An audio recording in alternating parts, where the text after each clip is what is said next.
एक समय की बात है। अरुणदेव नाम का एक राजा था।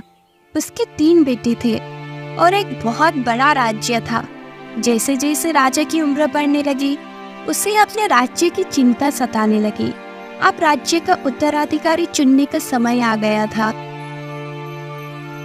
अब मैं काफी बूढ़ा हो चला हूँ। कुछ सालों बाद मुझे इस दुनिया से विदा लेनी होगी और अब वो समय भी आ गया है जब मुझे अपना राज्य हमारे बेटों के हवाले करना होगा। अरे महाराज, ऐसे अशुभ बातें मत कीजिए। आप अभी और जीवित रहेंगे और उचित समय आने पर आप सही उत्तराधिकारी का चुनाव भी कर लेंगे। नहीं स्नेहलता, इस धरती पर कोई भी अमर नहीं है। एक न एक दिन सबको जाना है। मेरी चिंता यह है कि हमारे तीनों बेटों में से कौन ऐसा है जो प्रजा को साथ लेकर चलेगा और एक अच्छा राजा बन पाएगा। महाराज, अब ज्यादा चिंता ना करें। इसकी परीक्षा तो समय ही लेगा। इसे अब समय पर छोड़ दीजिए। वक्त पर छोड़ने की जरूरत नहीं है स्नेहलता। मुझे अभी एक तरकीब सूझी है। इस तरकीब से शायद मैं अपने बच्चों की परीक्षा ले पाऊंगा और पता लगा पाऊंगा कि इनमें से कौन मेरा उत्तराधिकारी बनेगा और इस राज्य का एक काबिल राजा बन पाएगा।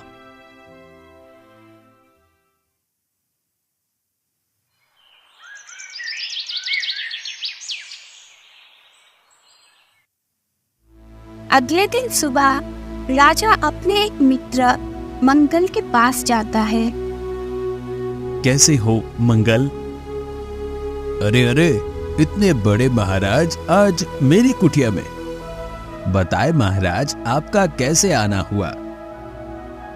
अरे मंगल, दुनिया की नजरों में मैं महाराज हूं, पर तुम्हारा तो बचपन का मित्र हूं ना। शायद पहली बार हो रहा है कि कृष्ण खुद सुदामा के घर पधारे हैं। अब तुम मुझे जो भी कहो, सत्य तो यही है कि मैं तुमसे मदद मांगने आया हूं मंगल। आपके पास तो भगवान का दिया हुआ सब कुछ है महाराज। आपको भला मेरी मदद की जरूरत कैसे पड़ गई? हाँ, मुझे पता है मंगल, मेरे पास भगवान का दिया हुआ सब कुछ है, पर मैं जिस दुविधा में पड़ गया हूं उससे बस तुम ही मुझे निकाल सकते हो। जी बताए, मुझे क्या करना होगा? असल में कुछ सालों बाद मेरी हालत ऐसी नहीं रहेगी कि मैं राज्य चला सकूं।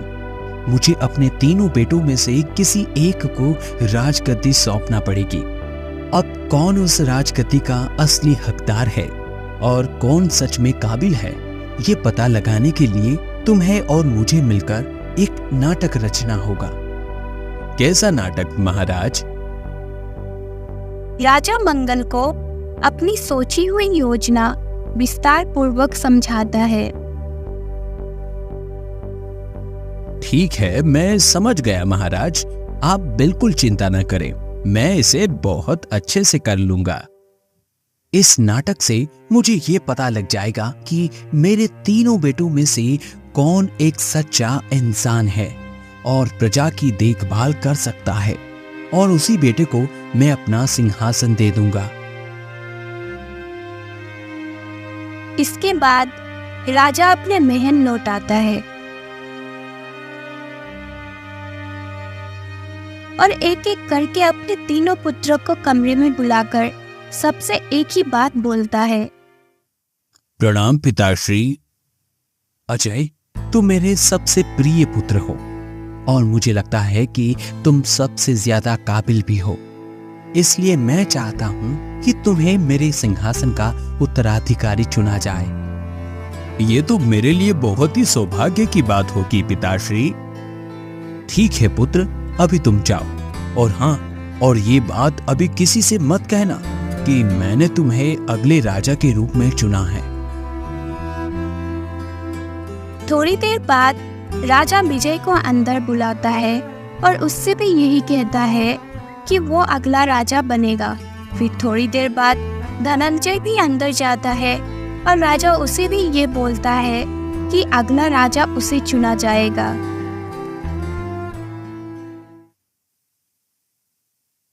महाराज, आपके मन में चल क्या रहा है? आपने तीनों राजकुमारों से सिंहासन का वादा कर दिया, आप ऐसा क्यों कर रहे हैं? महारानी, तुम सोच रही होगी कि मैंने अपने तीनों बेटों से एक ही वादा क्यों किया है। असल में ये सब मेरी योजना का हिस्सा है। मैं ये देखना चाहता हूं कि कौन सा बेटा सच्चाई, कर्तव्य और प्रजा के प्रति वफादार रहेगा। इस परीक्षा से ही मैं ये जान पाऊंगा कि उनमें से कौन सच में इस राज्य का योग्य उत्तराधिकारी है।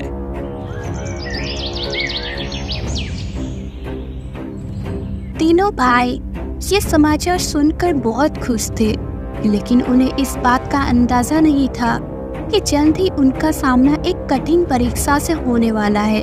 इस परीक्षा में सफल होने के बाद ही उन्हें वो सिंहासन मिलेगा। कई दिन बीत जाते हैं और तीनों भाई राजा बनने के सपने देख रहे थे।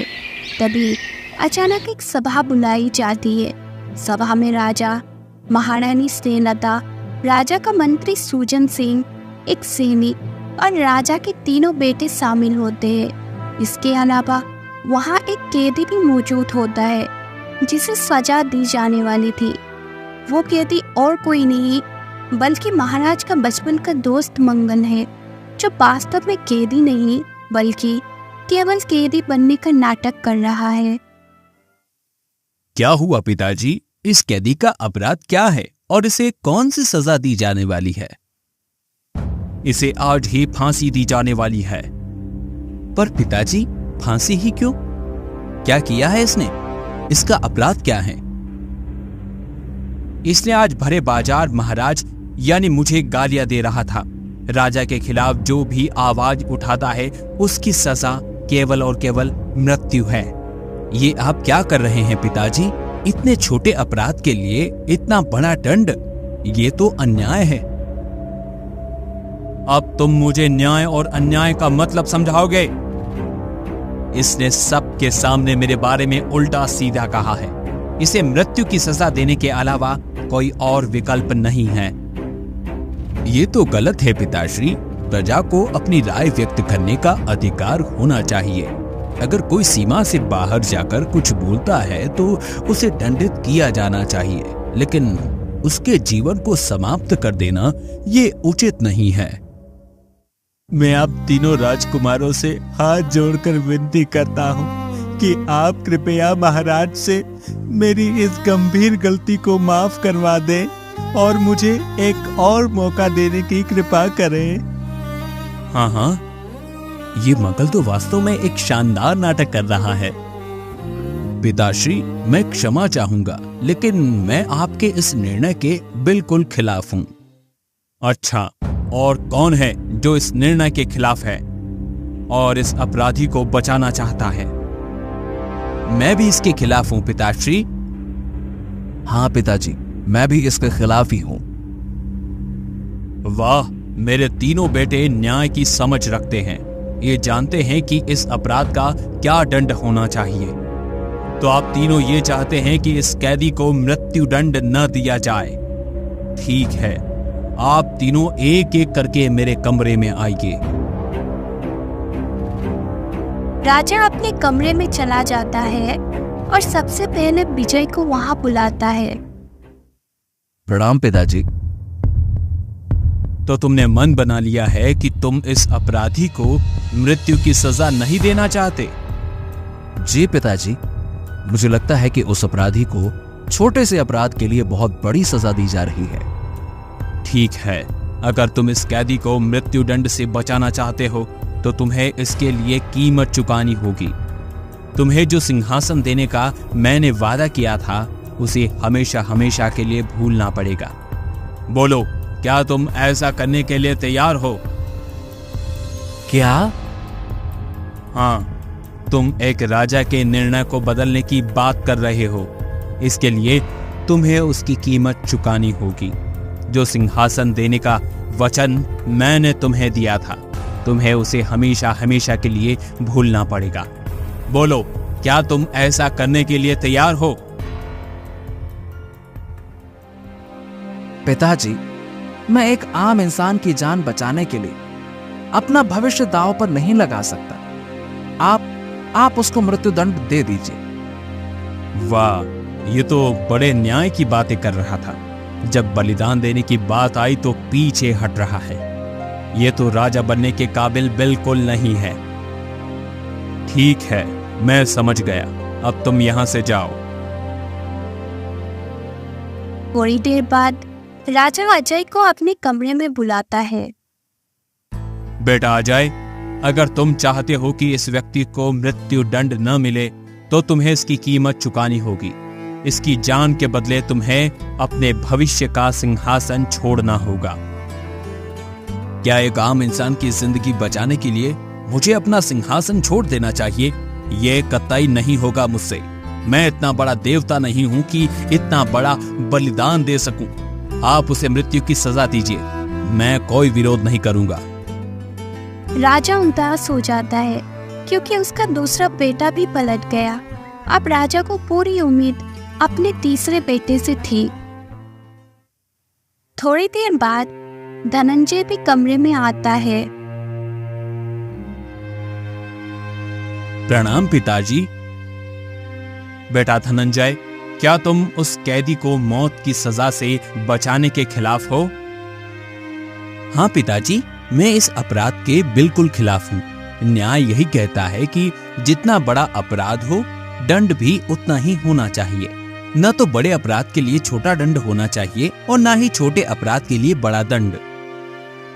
ठीक है, अगर तुम चाहते हो कि मैं अपना निर्णय बदलूं और कैदी की जान बख्श दूं तो तुम्हें इसके लिए एक बड़ी कीमत चुकानी होगी।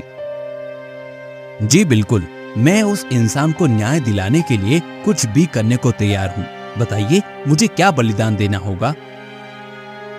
याद है, मैंने तुम्हें कहा था कि मैं तुम्हें अपना उत्तराधिकारी बनाऊंगा। बस तुम्हें इसी का बलिदान देना होगा। अगर तुम चाहते हो कि वो इंसान बच जाए तो तुम्हें राजा बनने का सपना हमेशा हमेशा के लिए छोड़ना होगा। धनंजय पल भर में जवाब देता है। मुझे मंजूर है। दुनिया का कोई भी सिंहासन प्रजा से बड़ा नहीं होता, और अगर मैं प्रजा के साथ अन्याय होने दूं तो मैं राजा बनने के काबिल नहीं रहूंगा। राजा धनंजय से यह सुनकर बहुत प्रसन्न हो जाता है। आखिरकार मुझे अपना उत्तराधिकारी मिल ही गया। मेरे बाकी दोनों बेटे अपने स्वार्थ को प्रजा से ऊपर रखते थे, लेकिन धनंजय उन दोनों से अलग है। वो प्रजा के साथ न्याय करने के लिए अपना सिंहासन तक छोड़ने को तैयार है।